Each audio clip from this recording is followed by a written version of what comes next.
Bonjour à tous, bienvenue sur la chaîne YouTube Mécanique Sportive. C'est Nicolas, aujourd'hui je vous représente le Symbiose mais dans une version différente. Oui, vous l'attendiez sûrement, c'est la version un petit peu moins chère que les versions e-tech. Hybride, c'est la version mild hybride, boîte manuelle en 140 chevaux avec le moteur 1,3 litre.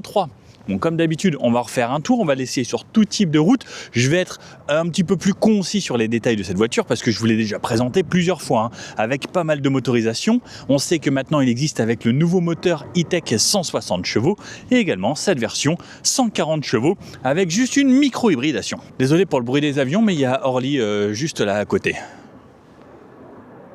Donc le Symbiose, c'est quoi? C'est entre le Captur et l'Austral. C'est un Captur mais avec plus de coffre, mais c'est plus petit qu'un Austral. Ils ont voulu juste rallonger un petit peu tout ça et amener plus de coffre et plus d'espace à l'arrière. Et on l'a déjà vu, c'est quand même plutôt spacieux comme voiture. L'avantage des versions e-tech, c'est que ça consomme très peu, c'est hybride, c'est plutôt agréable et on a de la puissance. Là, cette fois-ci, on a 140 chevaux dans une version surtout qui coûte moins cher.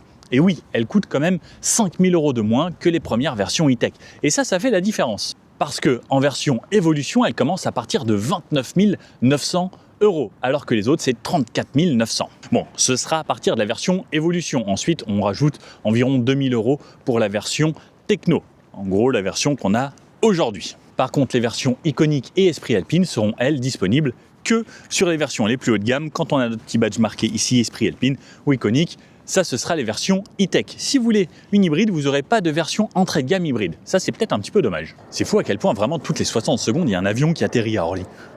Au niveau des dimensions, elle mesure 4,41 m de long, 1,80 m de large sur 1,57 m de haut. Donc moi, je suis 1,80 m. Ça vous donne vraiment une bonne idée des dimensions de cette voiture. Au niveau du poids, on est plus léger que la version hybride, donc on sera aux alentours des 1400 kg, aux environs de 1500 kg pour les versions e-tech. Donc l'avantage de ça, c'est oui, c'est un petit peu plus léger. Alors, est-ce que ça va consommer moins ou pas? On va voir ça durant ce test. Elle est annoncée pour 5,9 litres de moyenne en conso mixte, vraiment avec un mixte avec tout type de route. Vous me connaissez, on va essayer de faire un petit peu tout. On va faire beaucoup d'utilisation région parisienne où ça roule un petit peu avec quand même pas mal de bouchons. Bref, on va voir ce que ça donne. On a une garde au sol assez haute, quasiment 17 cm. Alors, c'est une sorte de petit SUV, 16,9 exactement. Plus on est chargé, plus ça descend. Également, on pourra remorquer jusqu'à 1800 kg avec cette version. C'était un petit peu moins avec l'autre, la e-tech, qui pouvait remorquer jusqu'à 1500 kg. Elle sera disponible en 7 couleurs, dont le nouveau bleu, mais pas sur toutes les finitions. On a des jantes en, si je dis pas de bêtises, 18 pouces aujourd'hui. On aura le choix entre du 18 et du 19 pouces. Pas énormément de style de jantes, mais ça fait le boulot et moi je vous conseille les jantes comme ça puisque ça amortira encore mieux les défauts sur la route. Sur les versions les plus haut de gamme, on aura même le droit au toit Solar Bay, c'est le toit qui se teinte qui était apparu sur le Scénic et qu'on a sur le Rafale, etc. Ça c'est plutôt cool, mais pas sur les versions évolution, ce sera seulement sur les versions les plus haut de gamme. Ce que je vais faire, c'est que je vais vous emmener comme ça redécouvrir cette voiture. Alors franchement elle est plutôt jolie en plus avec ce coucher de soleil là aujourd'hui. Waouh! Belle couleur, le rouge lui va très très bien. On peut voir donc ça, c'est maintenant les nouvelles signatures de chez Renault. Là, le long bandeau ici, donc ça, on avait déjà expliqué, c'est peint à travers. Et ensuite, c'est une deuxième couche de peinture noire. Les feux, c'est bien sûr du full LED, même sur les versions les plus entrée de gamme. Elle est plutôt jolie. Les arches de roue ici, directement en plastique comme le bas. Bref, de la simplicité. Et sur l'arrière, elle a un look quand même assez canon, comme on retrouve sur les Renault les plus récentes, comme sur le Rafale, etc., avec des pneus plus affinés. Ces petites extensions ici pour les ailes, pareil, ça joue sur l'aéro, ça, de plus en plus. Le Symbiose noté juste ici, l'essuie-glace et autres. Petite caméra de recul et tout le bas en plastique assez basique. Bon, c'est pas plus mal si on nous rentre dedans. Par contre, ce qui est cool, c'est qu'on a le coffre qui est motorisé. Et donc, voilà la valeur du coffre. Alors, le coffre, j'ai ma petite fiche là parce qu'à chaque fois j'écris tout pour pas vous dire de bêtises. On a un coffre de 492 litres au minimum, 624 litres au maximum et 1500 jusqu'à quasiment 1600 lorsqu'on coulisse les banquettes à l'arrière. Autre truc super bien, c'est que regardez, c'est quasiment à hauteur de plancher ici. Hop, en dessous, on a encore de l'espace, vous pouvez voir, et là c'est quand même plutôt profond, donc on a ça, et encore en dessous, on a la roue de secours. Alors moi, je suis vraiment de l'équipe, je veux une roue de secours dans ma voiture, c'est beaucoup plus pratique, plus de quoi démonter, et regardez, il y a vraiment beaucoup d'espace. Donc ça, c'est quand même plutôt pas mal. La banquette qui sera en 2 tiers, 1 tiers, avec 2 fixations top taser et Isofix. Petit éclairage de ce côté-là. Ça, d'ailleurs, il faut que je remette ça bien, puisque je l'avais enlevé pour transporter des cartons, que vous verrez tout à l'heure. Voilà. Là, on est bien. C'est clipsé ici, ça a coulissé au fond, et là, on est clipsé. Voilà pour la taille du coffre. Vous voulez que je monte dedans ? Attendez, bougez pas, je vais chercher le trépied. Ouais, je sais. Je vais le faire quand même pour vous faire plaisir. J'adore cette lumière, c'était trop beau. Faudrait que je refasse quelques petites images. Ensuite, hop là, en plus moi j'ai une déchirure. Je galère à chaque fois à rentrer dans les coffres en ce moment. Hop là.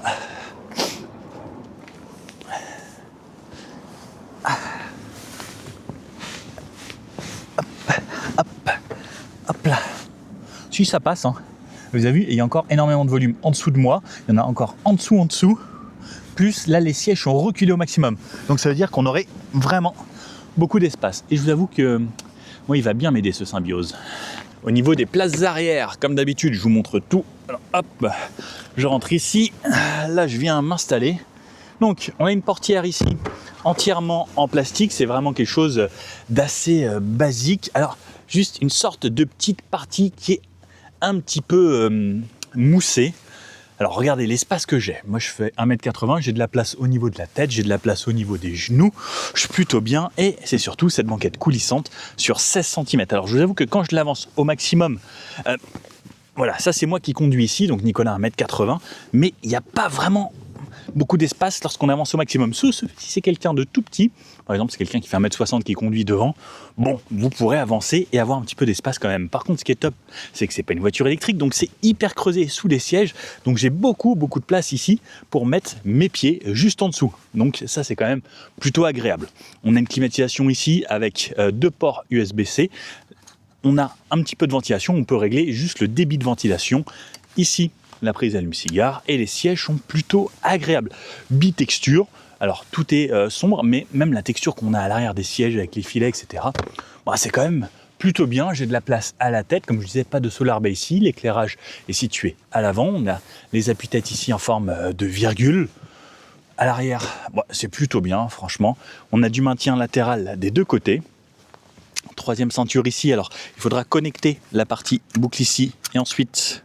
Alors, si je dis pas de bêtises, non, c'est d'abord...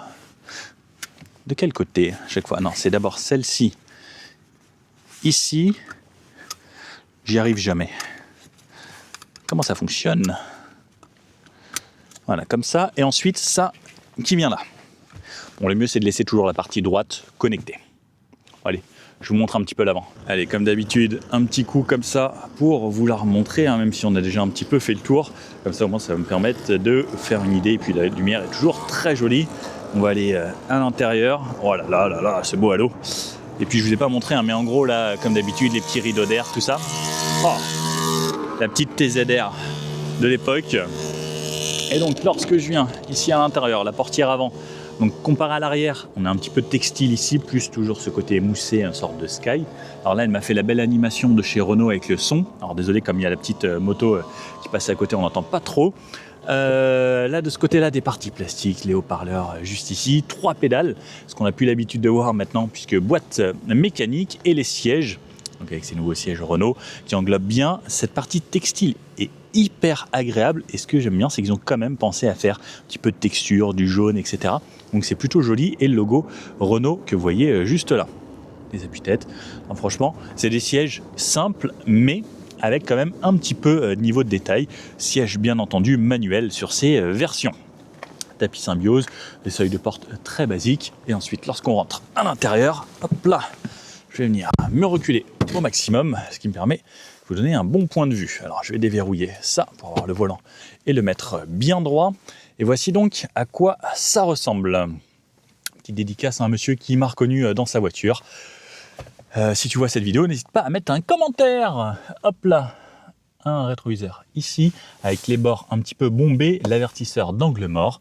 De ce côté-là, on a le My Safety Perso qui permet de désactiver tous les bips et autres, et vous pouvez personnaliser vos aides à la conduite qu'on aime bien désactiver, la hauteur des feux, désactiver ou activer le start and stop juste ici. Ensuite, le volant qui ressemble à ça, alors rond. J'ai presque l'impression qu'il y a une sorte de mini méplat ici en haut. Ouais, si, je pense qu'il y en a un mini. Alors, bon, pourquoi pas, mais j'aime bien le fait qu'il soit quasiment rond. les menus de ce côté-là qui vont nous faire défiler les informations que l'on aura sur cet écran ici, hein. Bien entendu 100% digital, plus d'aiguilles ou autre, et ce qui est bien, c'est qu'il vient vraiment jusqu'aux extrémités. Donc on a les petites animations comme ça, le plus simple, et avec ça, le contour, on peut retrouver le contour ici. Ensuite, on va pouvoir faire varier nos informations sur le côté, juste ici, ou avoir le contour en plus grand si on supprime les informations. Donc on va gérer les informations avec ça et les différents écrans de cette façon. Et comme vous pouvez le voir, on peut avoir même le GPS ici en plein écran et avoir le GPS là, plus juste ici avec l'Android Automotive. On va pouvoir sélectionner les différents modes de conduite. Donc on va avoir le confort, le éco, le sport et le mode perso. Donc ça change les couleurs, les thèmes, et également ça changera ce qu'on a de ce côté-là. Donc moi je vous avoue que j'aime bien le mode confort en bleu, et après on peut personnaliser effectivement le MySense. Commande vocale décrochée au téléphone et le OK pour valider s'il y a des informations qui s'affichent là. De ce côté-là, c'est les aides à la conduite. On a quand même le régulateur adaptatif que vous pouvez voir grâce à cette icône. Lorsqu'on a cette icône, c'est-à-dire qu'on a le régulateur adaptatif pour la distance qui nous précède, qui nous indique la distance avec le véhicule qui nous précède. Les modes, donc ici, soit limiteur, soit assistant désactivé, soit régulateur adaptatif sélectionné. Alors, désolé, hop, là, c'est écrit à chaque fois au fond, parce que vous y touchez, donc moins vite, plus vite, annulé, et la lecture des panneaux. Ensuite, derrière, on retrouve de ce côté-là les essuie-glaces, on retrouve de ce côté-ci le petit commodo pour la musique, et de l'autre côté, les feux. Alors, bien entendu, vous pouvez laisser en mode feu auto, c'est ce qui va le mieux, et appel de phare clignotant de cette façon. Ensuite, on retrouve le grand écran ici, Open Air Link, qui fonctionne toujours très bien. Bref, comme dans toutes les Renault, je vous ai déjà fait plein de vidéos là-dessus. Normalement, vous savez tout. Vous pouvez rechercher sur la chaîne Système Multimédia Renault et vous allez tomber sur ma vidéo qui vous explique tout comment ça fonctionne. 2 aérateurs de ce côté-là. Moi, j'ai les aérateurs de chaque côté du volant. La climatisation se règle entièrement ici. 2 ports USB-C, où moi je connecte en filaire parce que je préfère, avec de la puissance et l'Android Auto et l'Apple CarPlay en filaire ou sans fil si on souhaite. Une prise allume-cigare pour les anciens et la boîte manuelle 6 rapports qu'on peut voir juste ici. Hop, là, avec le petit débattement qui va bien, ça verrouille bien, c'est assez agréable et j'aime bien. Franchement, on a une bonne prise en main. Ensuite, un peu plus bas, on peut avoir le porte-carte ici, donc c'est la carte de la voiture, le frein à main, le auto-hold, qui est un vrai plus pour lorsqu'on roule et qu'on ne veut pas rester sur la pédale de frein lorsqu'on est arrêté à un feu. Double porte-gobelet juste ici et un accoudoir qui coulisse comme ça, plus un petit rangement à l'intérieur. Donc on peut mettre une petite bouteille 50 centilitres juste ici. Et c'est tout. Voilà les sièges comme je vous ai montré. Le plafonnier là, donc avec les éclairages ici au centre qui allume les 3 lorsque j'allume tout.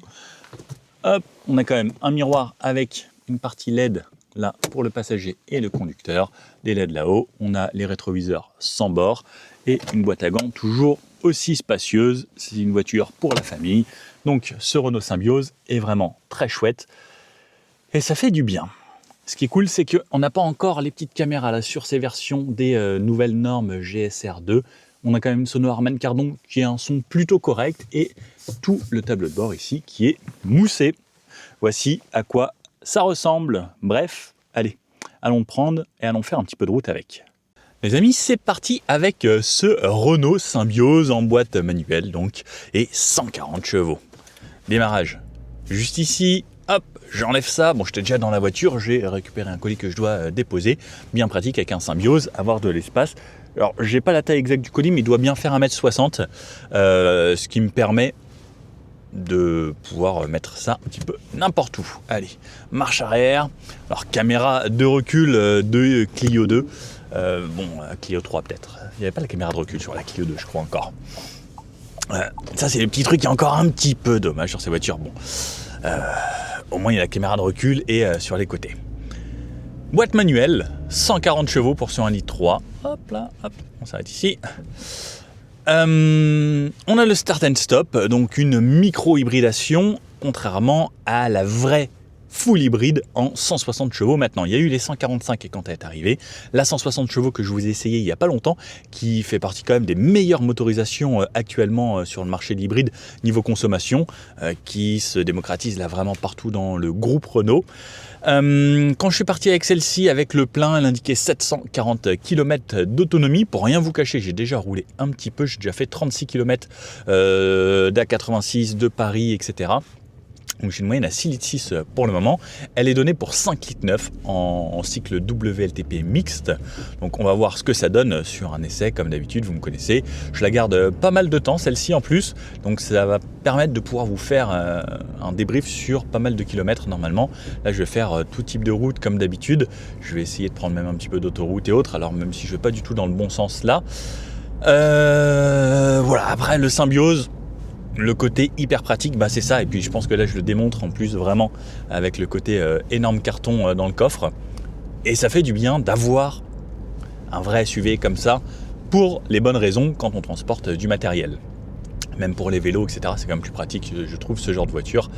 Moi j'aimais bien l'ancien Scénic là d'ailleurs, là, on n'en fait plus des voitures comme ça, mais j'aimais bien ce style là, par exemple là, le C4 Picasso, ces grands monospaces.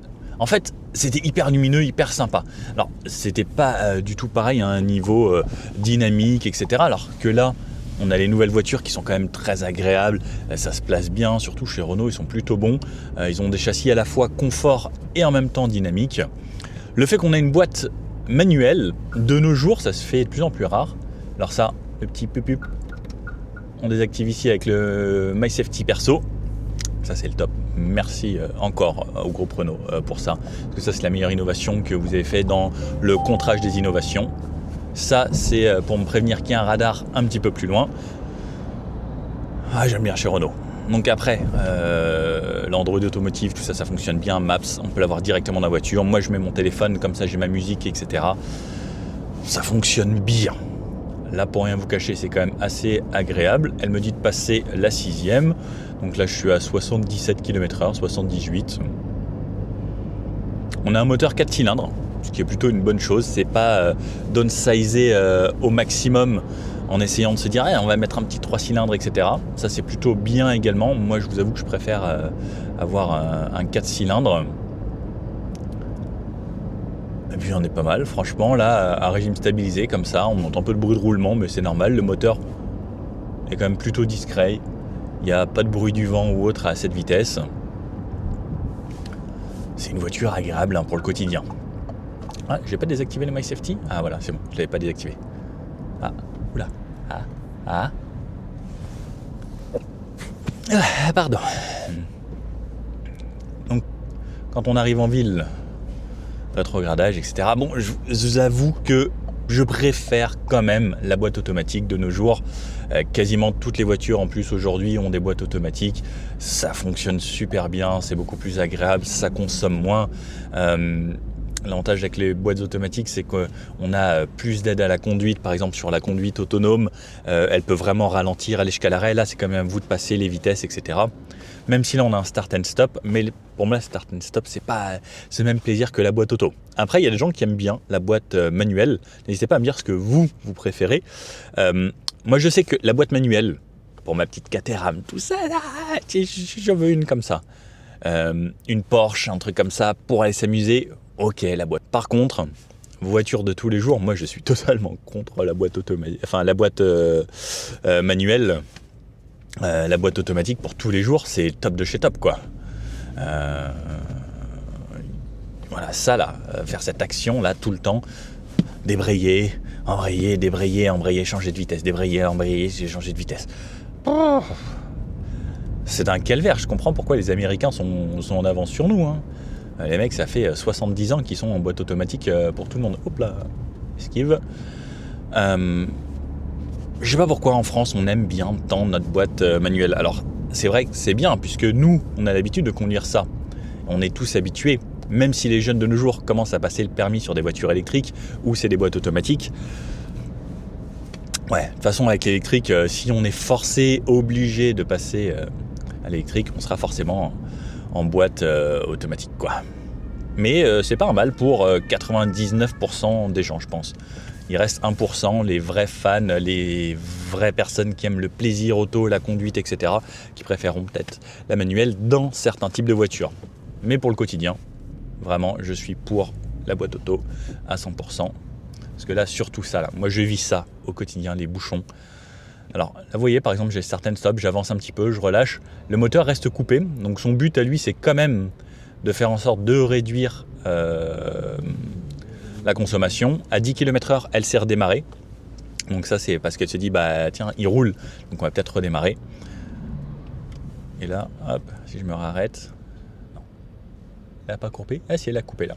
Hop, et ça redémarre. Donc on a une sorte de micro-hybridation améliorée. C'est pas juste la batterie avec le démarreur, donc c'est un alterno-démarreur spécifique. Et franchement, c'est pas dérangeant parce qu'elle est quand même assez rapide. Ouais, et il n'y a pas de gros... Ça démarre instantanément. C'est plutôt bien fait. Donc ça aide aussi à réduire les consommations. Au cas où ça ne se déclenche pas, des fois, à froid, tant que le moteur n'est pas chaud, etc., elle ne va pas le faire dès le début. Et ensuite, si vous n'avez pas utilisé la voiture pendant quelques temps, il faut que ça recharge un petit peu la batterie avant de pouvoir refonctionner. Bon, je continue mon petit périple. Alors à la base, j'étais censé déposer un colis, mais finalement j'ai récupéré un autre colis, vraiment pratique, ce Symbiose.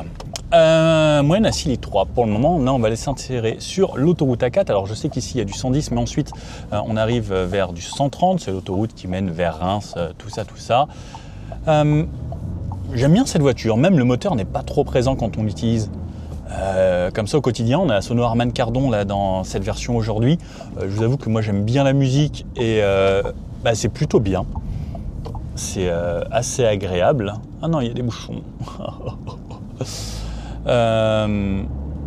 Les accélérations avec les 140 chevaux sont largement suffisantes. Là je suis en mode confort, donc on a le multisense, comme on disait, on peut passer en Eco Sport. Alors le mode sport, vraiment, on sent qu'il pousse un petit peu plus, on a un peu plus de répondant à la pédale d'accélérateur. Mais bon, c'est clairement pas une voiture sportive, même si 140 chevaux, ça pourrait être pas mal. Non, monsieur, on ne fait pas de goal. Ouais. Si je fais n'importe quoi là. Ça accélère plutôt bien. N'oublions pas qu'on a quand même un SUV. 140 chevaux, c'est vraiment plus cassé. La boîte de vitesse, elle passe bien, elle est agréable, elle est bien placée. C'est une bonne auto, franchement.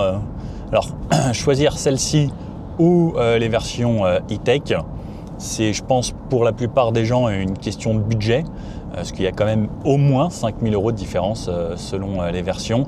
Et ça fait quand même clairement la différence, 5 000 €. C'est pas rien, on va pas se le cacher. Là, je suis un petit peu bas dans les tours, mais ouais, plutôt que de retomber à rapport, moi je sais que j'aime bien des fois rester assez bas dans les tours. Ça va, ça fait bien le boulot. Au cas où la boîte est agréable. Alors faut pas hésiter des fois à tomber 2 ou 3 rapports. Moi j'aime bien rouler assez bas. Alors pas en sous-régime, mais vraiment au minimum, ça me permet moi de consommer assez peu. Alors il ne faut pas être trop bas parce que sinon vous appuyez beaucoup plus fort sur l'accélérateur lorsqu'il faut relancer et c'est pas forcément le plus intéressant dans toutes les conditions. Ah non, monsieur ne veut pas me laisser passer. Là ici, là lui il va me laisser passer. Il est gentil. Hop, petit coup de seconde. Hop là. Oh, une vieille Bentley. C'est joli. Attention scooter. On n'embête pas les scooters parce que moi quand je suis en scooter, j'aime pas les gens qui me font ça. Hop là, et on double. En vrai, elle est agréable. 140 chevaux, c'est suffisant pour quasiment tout le temps. C'est pas très punchy, même là en mode sport. C'est une voiture qui va bien en fait. Et franchement, le mode sport, je sais pas pourquoi je l'utilise. Parce que je pense que le mode confort, ça ira très bien. C'est mieux le mode éco, l'utilisez pas. Mon conseil, à moins que vous vouliez vraiment faire des toutes petites économies d'essence. Mais le mode confort ira très bien au quotidien, c'est celui qui est de base et ça fait très bien le boulot. Bon, je m'attendais à vous faire du 110-130, bah là, il va falloir attendre un petit peu plus loin, je vous reprends. Allez, là ça roule un petit peu mieux, on est à 85, 90, donc là je suis dans la zone éco à 90 en 6, je suis à peine à 2000 tours minute, alors ouais, j'ai un petit peu de mal à comprendre comment est placé ce contour. À 90, pied dedans pour relancer, pour aller se mettre à 110, là 100, 103, 105, 110. En fait, on le sent très peu, mais la voiture accélère quand même plutôt bien. Et ce qui est top, c'est qu'ensuite, j'ai mon régulateur adaptatif.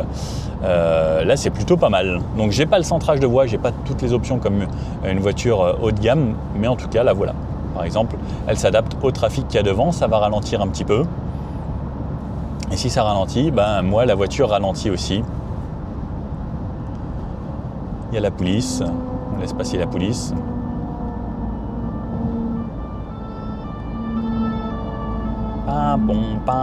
Pimpon. Là par exemple, là ça ralentit, elle est à 84 et j'ai pas du tout les pieds dessus, sur les pédales. Et ça c'est quand même un vrai plus. Là elle me dit qu'il y a un petit radar un petit peu plus loin, ça j'aime bien quand elle me prévient comme ça. Là par exemple je reste en 6, à 70 elle peut relancer. Donc c'est bien aussi dans ce genre de trafic d'avoir le régulateur adaptatif. Mais par contre quand vous allez descendre trop bas, c'est à vous de changer les rapports. Elle ne pourra pas le faire. Clairement, elle est agréable. Moi, je trouve le Symbiose, c'est une des meilleures voitures de Renault. Parce qu'elle peut être en hybride, elle peut être en boîte manuelle, en moteur plus standard. Il y a de la place à l'arrière, il y a de la place dans le coffre. Quand on rabat comme ça, il y a vraiment beaucoup de place. On est positionné un petit peu haut.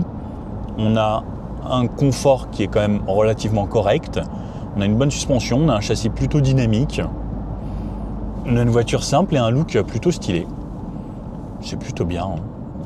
Au global, je trouve que c'est une très bonne voiture. Là, par exemple, elle me dit « Ah, tombe des rapports ». Donc là, par exemple, je me remets en 4 et elle continue à faire du régulateur adaptatif. Par contre, il faudrait que je teste. Alors, je ne sais pas si on va s'arrêter là. Est-ce qu'elle va jusqu'à l'arrêt? Je serais curieux. Est-ce qu'il va y avoir un petit arrêt là? Ah, ça ralentit beaucoup. Allez, hop, petit coup de 2. Je garde le régulateur adaptatif. Est-ce qu'en dessous de 30, elle s'arrête? Non, là, je suis à 29. Elle continue. Oh, elle continue. Elle me dit repasse un rapport. Je réaccélère. Donc, juste embrayage. Je ne touche pas accélérateur. Mon pied droit est là. Là, j'enlève les deux pieds et elle réaccélère. Ça, c'est quand même magique. J'adore la technologie. Elle me dit passe des rapports. Là, je peux mettre en 5 parce que je suis à 60. Et vous savez, on peut faire passer de 2 à 5 par exemple, si on veut. Ça casse pas la boîte ou quoi que ce soit. Mais on peut pas faire 5 à 2. Ça, c'est pas bon. Enfin, on peut le faire, mais si on est au bon régime, quoi. Mais ne faites pas ça chez vous. Ne tentez pas. Non, j'aime bien cette voiture. Franchement, j'aime bien. J'espère trouver un petit bout à 130 km/h pour vous faire un bout tout de même. Mais c'est très agréable. Amen. Je suis à 110 km/h. À 110 km/h, je dois être à 2500 tours minute en 6e rapport.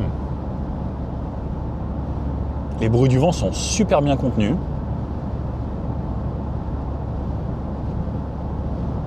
C'est bien insonorisé, même les bruits de roulement. Pourtant, on n'est pas sur ce qui se fait de mieux comme goudron. C'est plutôt agréable. Le moteur, j'entends qu'il y a un petit moteur qui tourne à l'avant, mais il rentre pas trop en présence dans l'habitacle. Comme je dis, c'est vraiment une bonne voiture homogène. C'est rien d'incroyable, mais tout est bien. C'est voilà, comment je la définirais, la Symbiose, le Symbiose. On dit le Symbiose parce que on dit le SUV. Le Renault Symbiose est bien au global. Allez, on sort de cette zone travaux. Donc là, je suis à 80. Attention, hop, pied dedans. Allez, en 6e. Je réaccélère. Je double 90. 100. 110. Ah, il veut pas accélérer vite pour aller à 130 lui. Flûte. Je voulais me faire un petit bout de 130. Si les gens veulent bien accélérer un petit peu, ce serait gentil. Désolé monsieur avec la BM. Ah, la Mercedes, il me laisse pas passer. Je voulais vous faire un petit bout de 130 parce qu'il faut que je sorte dans 1 km. Parce que sinon ensuite il y a du péage et tout. Allez. 130. 130, je suis à 3000 tours minute en 6e. Et je dois sortir là dans 700 mètres.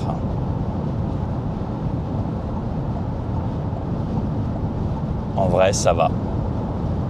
Il y a un petit peu de bruit du vent, mais ça reste plutôt correct. Bon, désolé pour ce petit bout, mais j'ai pas envie de prendre le péage là-bas et c'est assez contraignant. Et surtout qu'aujourd'hui, j'ai pas trop le temps, parce qu'il faut que je retourne sur un autre tournage. Mais clairement, elle fait le boulot. J'aimerais bien voir les consommations. Il faudrait peut-être que je la reprenne un autre jour où j'ai plus de longs trajets à faire. Mais au niveau des consos, je pense que ça s'en tiendra à peu près aux alentours des 6 litres et quelques.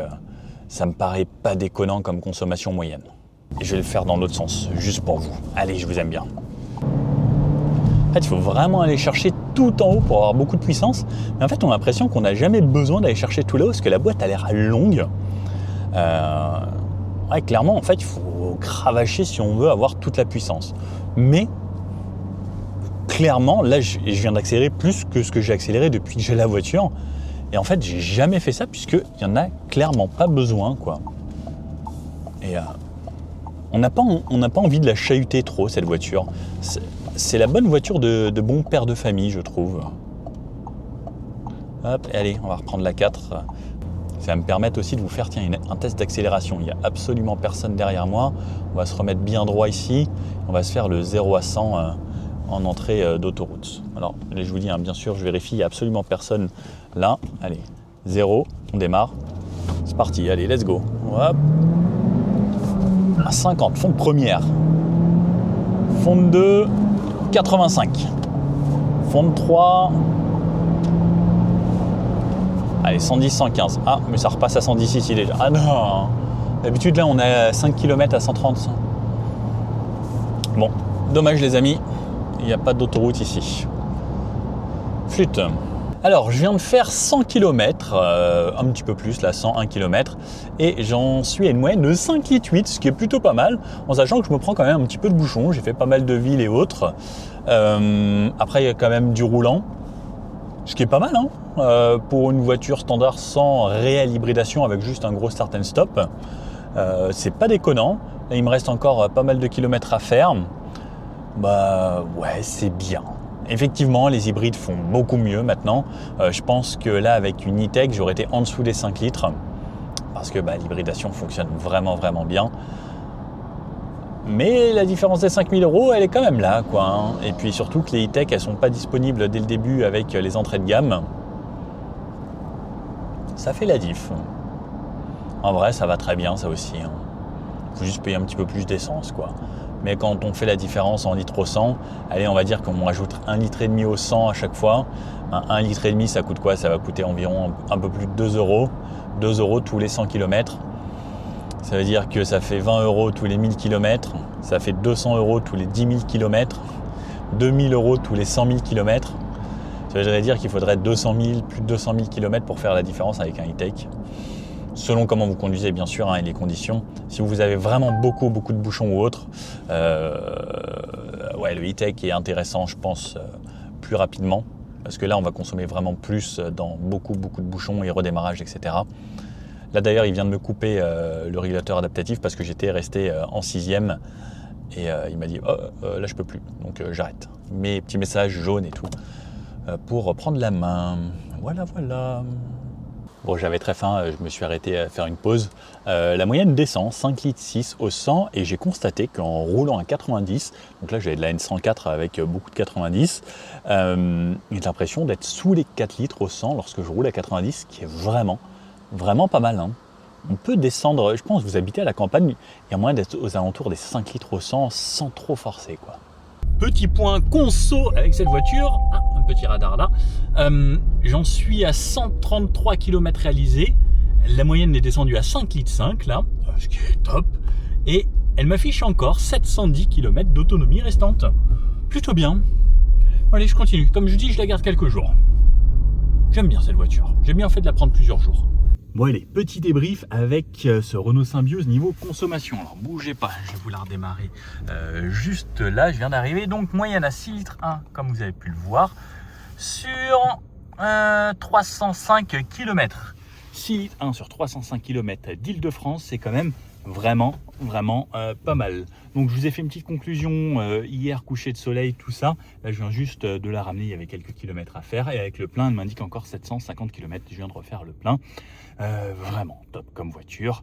Bref, je vous fais une petite conclusion parce que dans la vraie vie, moi, regardez, je viens de récupérer ça. Allez, je vous fais un petit truc fun, parce que donc là je suis au Parc Presse Renault France. Et regardez, donc il y a plein de Renault.